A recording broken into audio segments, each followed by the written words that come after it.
Welcome to Going Beyond. Thank you so much for joining me. These days, to be a parent with children in this high-tech age is really no joke. So I thought, let's get a professional view on this by inviting my guest here today. She's Dr. Menika Manikaraj. She's a pediatric dentist. She does a lot with children. She's been teaching children drama. She has sessions for them. She holds camps for children. So I thought it was a lovely idea. And I'm extremely happy to say that she's flown in from Coimbatore just to talk to us. Thank you so much. I do appreciate, Menika, you coming in. Thank you very much. Thank you, Jennifer. Thank you for the very flattering introduction. No, it's a right one, I'm sure. I'm sure it's not a mistake at all. Now, let me start by asking, have I made the right assessment by saying it is hard to bring up children in this day and age? It's hard from many viewpoints, right? There are many reasons why it is hard. It's actually harder for the children Really? than it is for anybody else because they are, I think, the purest form. For a child that is born today is the same as a child that was born to a hunter-gatherer, right? There's no difference. The child is still expecting the same thing, coming out, waiting to be held, waiting to be touched, waiting for a community that would, and an environment that was natural, where we evolved. But what has actually changed is the environment has changed like in an unprecedented manner, too fast, too quick, especially in the last 20 years or so. And therefore, the children are the most affected. And because things have changed and there's too many differences in opinion, I think it is difficult for the mothers too. But I would say the most affected is the generation that we keep blaming, who are not responsible for what is happening to them. Right. You just said mother. I was wondering where the father element came in. That was not a slip of your tongue, I'm sure not. See, I totally believe in biology, right? And we could say we are equal and all of that, but it's really a disservice sometimes to not also acknowledge our biological differences and say that yes, women are generally better at nurture and men are generally better at some other things. Of course, we are not, there are ends of the spectrum. We are speaking of the average, right? So but when we're talking about a little child or a newborn, I would definitely say mom over dad. Yes, of course. Yeah. Sure, I accept that, Yeah. yes. Yeah. So, today more and more we are seeing dads also playing a part, but it's sometimes more like it's becoming a battle more than anything else. That, okay, I did this, you did this. I do one diaper change, you do one diaper change. It has kind of come to that, which is not ideal. Now, you've dealt with so many children over the years. You've got a very long, very illustrious career, I understand. Does what you do actually bond you with all these children whom you look at all the time? Yes, I mean, that's what actually keeps me going. Really? Day in and day out. I look forward to going to work every day because children somehow, it's just so pure and it's so different, so exciting. Every child is so different. I learn something from every single child, every single mother that I meet. And the bond, I can very proudly say it's something that I am proud of myself, that somehow they open up to me. You've probably got it in your nature, I'm sure. don't know. I'm sure it must be that. I don't know, but whether it's a patient, a 3-year-old who comes to me for a root canal, or it's a student who's been with me since they were a kid, or any child that I just meet when I go for a lecture in a school. I do have a lot of children who come back, stay back after the lecture, stay back after the class and catch me and talk to me and bond with me and open up to me about things that they've never opened up, which I really I feel very privileged to be trusted that much. All right. Tell me about the children that you deal with. How are these kids coping with the high-tech environment that we find ourselves in now? Does this bother you at all?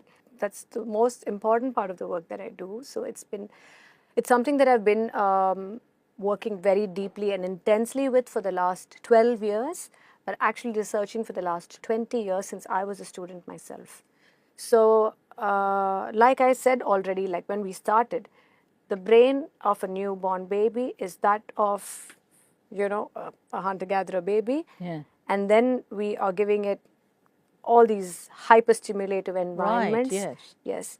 So definitely, especially 0 to 3 and 0 to 5 is of very high concern, because most of the very vital and critical parts of brain development happens during that time.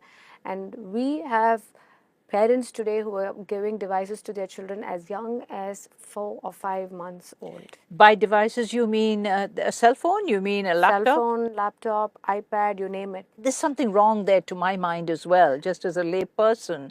Yeah. Because how then is our child going to actually differentiate between what's good, what's nice, what I should be doing, what I shouldn't be doing? Is it just shoved onto a child, really? Like every time, okay, a patient walks into my clinic and I say, okay, there are a lot of cavities, and the mother would say something like, "Nariya chocolate sapra kelinga." And then Oh. I'll be like, "Who's getting you the chocolate?" And he'll be Right. like, "Tata." I'll be like, "Okay, then I should ask your tata, not you." Yes, Right? grandfather, So yes. similarly with devices, as soon as I start my conversation, because I have the conversation with every patient and every child that I meet and every parent Really? that I meet, I spend a good 15 to 20 minutes on that.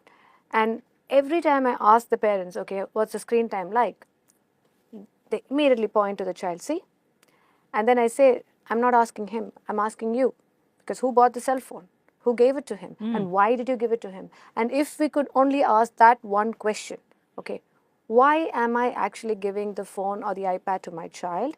Is it really because my child is going to benefit from it, or is it just convenience?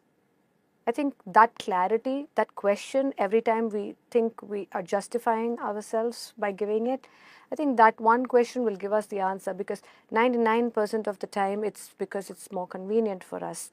But we try to say things like, no, no, no, Miss Rachel teaches them language, no, no, Peppa Pig gives them accent, whatever. Making Right. up an excuse Yeah, for, yeah. for what one was actually Yeah. doing. It's almost like it's become, we've outsourced parenting completely to gadgets, and the human part of it is lost. And we are seeing the changes now. When I started talking in 2012, about 2014, about this, there was zero evidence. And now we have so much evidence showing actual physical changes in the brain. You can Really? tell, yeah, you can tell from the scan of a child who has been on gadgets, even for just 2 hours a day, you can tell physical changes in the brain. So Wow. yeah. This is really news to me. It really is news to me. So, how much education are the parents getting then?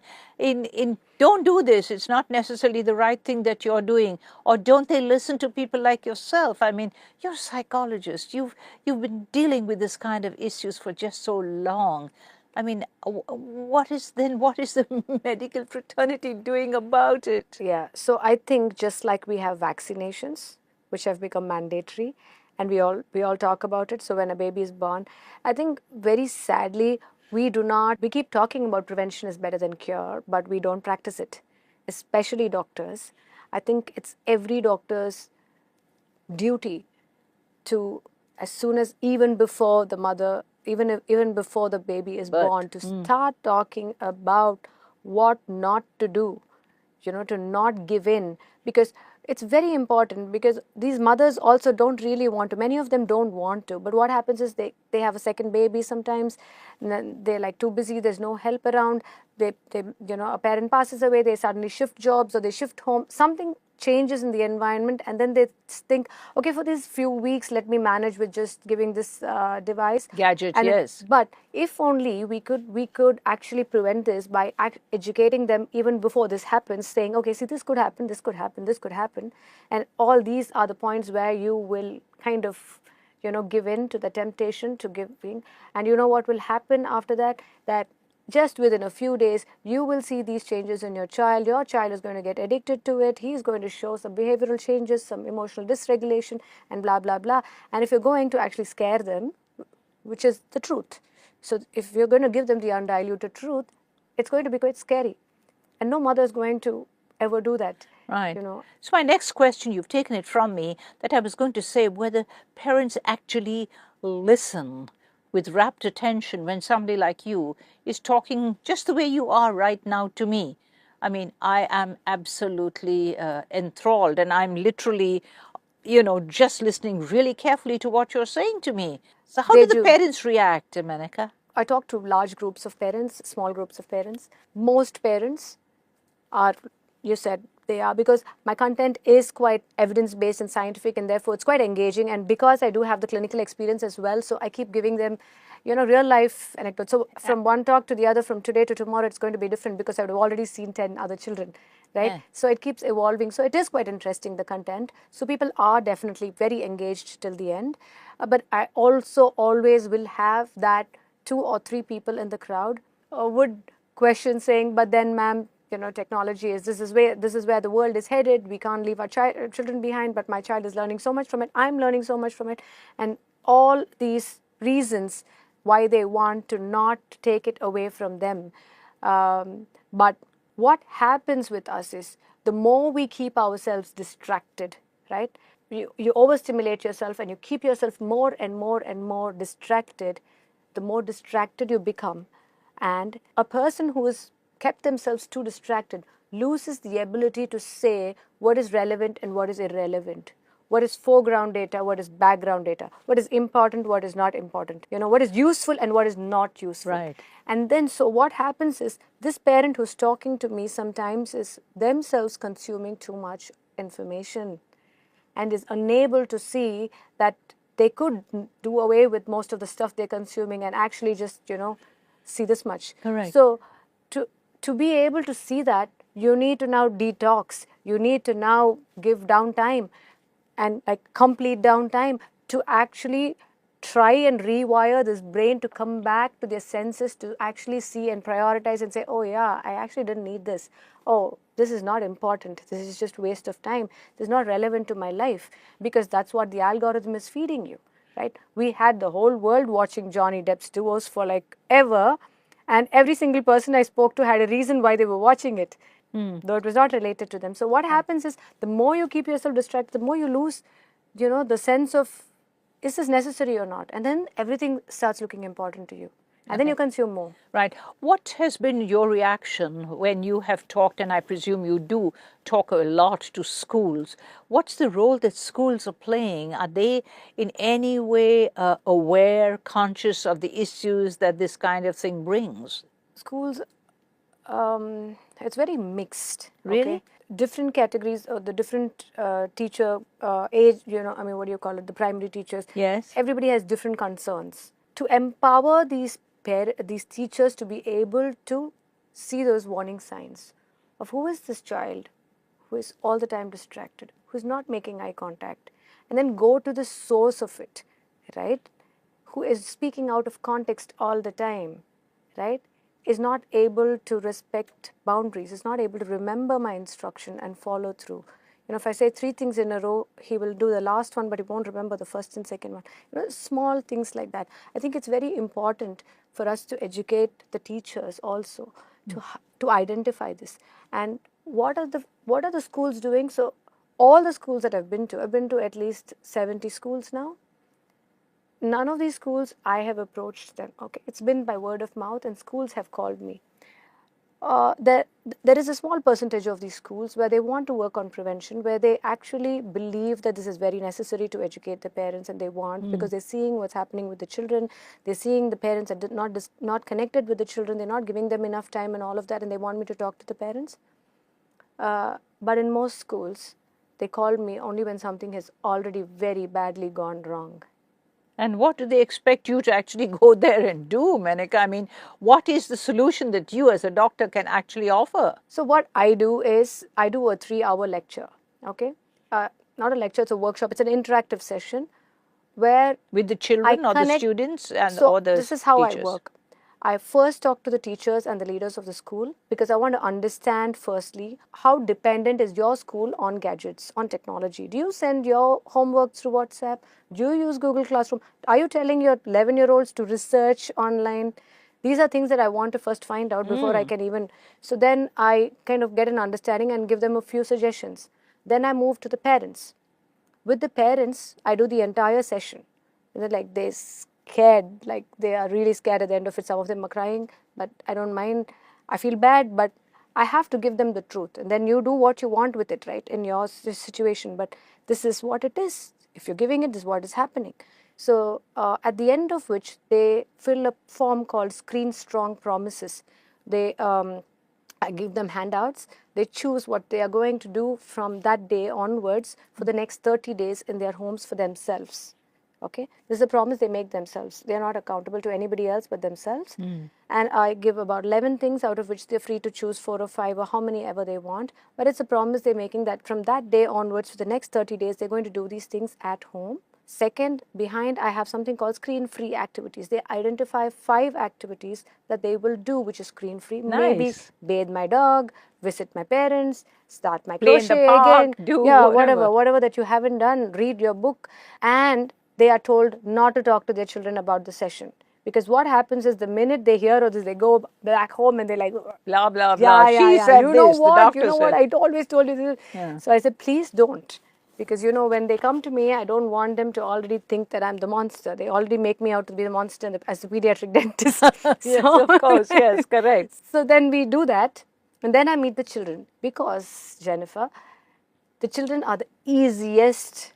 A couple of months back in Chennai, and adolescents, 15 to 18-year-olds. And then I said, whoever wants to can sign it. And mind you, it's not an easy pledge. It's very difficult to follow those things. And it was not mandatory. I said, if you want to, you can come sign. And I got 75% of that class children Signed who up. came and signed up. They gave me their numbers, their parents' numbers, their names, and they signed it. A couple of them said, ma'am, can I just strike out one thing? I said, okay, you know, fine. As long as you want to come to the other things, I'm fine. Uh-huh. And this has been happening in school. So children are actually aware they're crying for help, right? They are actually aware of what it's doing to them. But it is just like a drug addiction, right? It just is. like It is. somebody It's is- tantamount to addiction, yes, isn't yes, it? Yes. So these children, they don't have a choice. I mean, it's there with them, and they would know it's not doing them any good, but they keep going back to it because such is the device. Such is, you know, I mean, that's what it's made to, you know. It's made to make you addictive to it, right? Yeah. What do you think about the fact that in so many countries of the world now, they are banning, children from having cell phones in a school? I'm not too sure that I know exactly how many schools, maybe in Chennai City, for instance, prevent their kids from using their cell phones and not bringing cell phones into school or what. I think most schools in India don't allow it already. We already have a rule against, maybe phone. they might be sneaking it in, but by rule, they're not allowed to bring it in already. But what happens in India is a different thing, okay? So what I see is, you know, we as a community Yes. are very, very particular about our academics. Yes. Yeah, we are super obsessed. And when I go to the matriculation schools and I go to the CBSE schools, and what I see, these children, their days are like this, okay? They wake up at 6 o'clock, they're in school till 5:30, they go back home, they go for their JE coaching, NEET coaching, blah, blah, tuitions, whatever, come back home at like 9:30, 10 o'clock, and then is their time after dinner, and they go to their room. And now the child is just innocently thinking, okay, let me just catch up with, you know, my friends and see what happened, spend half an hour and then go to sleep. That's the intention most of the time with which they take their phone out. Maybe social media, maybe gaming, whatever. But what happens is that entire day they've been so, you know, they've not had their time, that they just go into it, and then they're like up till 3, 4 o'clock in the morning, and they have to be up at 6 again.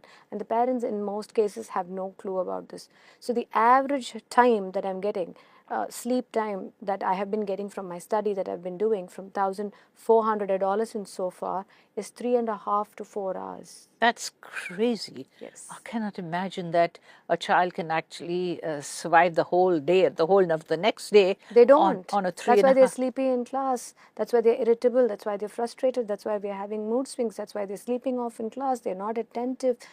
And we're having all these behavioral issues. One thing that I'm really, really happy about is my post intervention 3 months later when I do it, the number one area of improvement I saw was in sleep.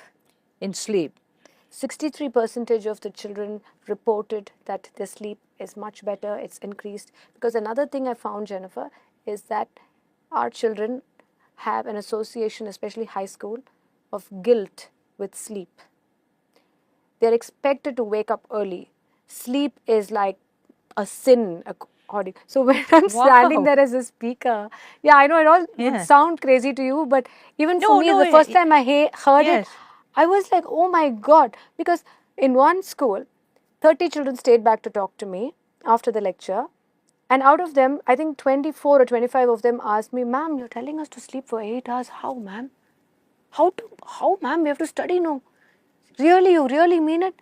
And I was like, yes. So it sounded like they needed to hear an adult in a place of authority to give them permission to even think it's okay to sleep, I right? mean, you can only recall our own experiences where we were packed off to sleep 7:30 and 8 o'clock at night, no Yeah. matter what, come what may, never mind what was happening, isn't it? Yeah, and see there is another very, very interesting, important distinction that we need to make here when we talk about adolescence, is that the adolescent brain, there is a shift in the circadian rhythm itself. Okay, it's physiological, where they actually feel sleepy later and wake up later. So that's why you see, you try to wake your 16-year-old boy in the morning and he's like, Yeah, he's spaced even at out. 9 o'clock or 10 o'clock, he's Spaced out, groggy, yeah. right? That's physiological. That's not because he's being a rebel or because he's become lazy all of a sudden or anything. It's his hormones, right? And we don't have an allowance for that in our system, right? All the children go to school at the same time, all the children wake up at the same time, come back home at the same time. So just at least a little bit of education and understanding that, okay, this child at this age is going through this hormonal changes, and therefore he's not really doing this on purpose. It's not like voluntary, it's involuntary that these things are taking over. And so how do we balance it out? Maybe he's more productive later in the night. Can we, give him time at least on weekdays to sleep late? Is the purpose, I know that you do camps for children, a lot of camps for children. So do you find that that is a great way of them sort of almost de-stressing out, and do they really enjoy it? How long are those camps? Let me ask in conclusion, like tell me about those camps. What do you do there? How many children are there? How often do you conduct it? Who are the participants? Tell me.